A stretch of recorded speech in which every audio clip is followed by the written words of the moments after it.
Много студено е, човек. Като е студено, ние какво правим навънка, бе? Не знам. Абе, как не знаеш, снимаме клипче за машинките. Точно така, здравейте машинки. Защото го очакват. Здравейте машинки.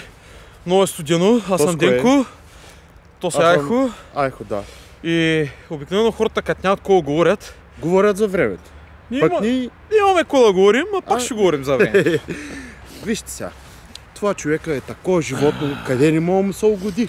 Ти, зимата ти е супер студено, ходиш гол, братче. Лятото ти е супер топло. Навлечеш се като хамален. Ало. Ненормалните, откачерите. Ти чуваш се? Защо се навличаш? Значи, лятото като ти е много горещо, ми са влече сама. Ходи гола. Хем ще се радват мъжете малко. Най-вече аз. И тос девственик. Това не трябва да се казва.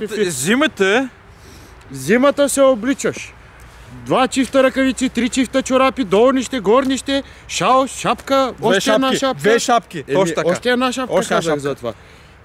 Яки слагаш отгоре, палто над якито и едно родопско одяло да има. Абе, мислете малко е. Тя, разбираш ли, вънка сняг вали минус 8 градуса, она тръгнала с някаква тънка талика с едни скъсани дънки коленети и се виждат голи навън. Моите момичи, ще стиниш после, що ма болят яйшици, що ма болят колена. Денис, сега малко по-сериозно, машинки, ако и вие сте съгласни с нас да направим така благотворителна кампания. Ще направим благотворителна кампания. Дарявате по 8 стотинки. 8 стотинки за да може да купим на някоя момиче с скъсани дънки нови работни дрехи. Така е. Че тези са се протъркали по коленете вече. Много. Работата е сериозна, брато.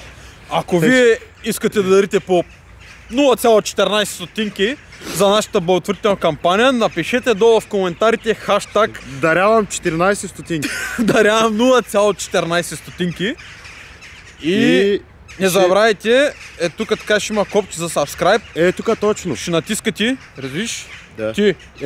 Натискай, защото направо не знам. Тук клипчета, там клипчета. Не забравяйте, много е важно ебане. И умрем за глупости и простоти.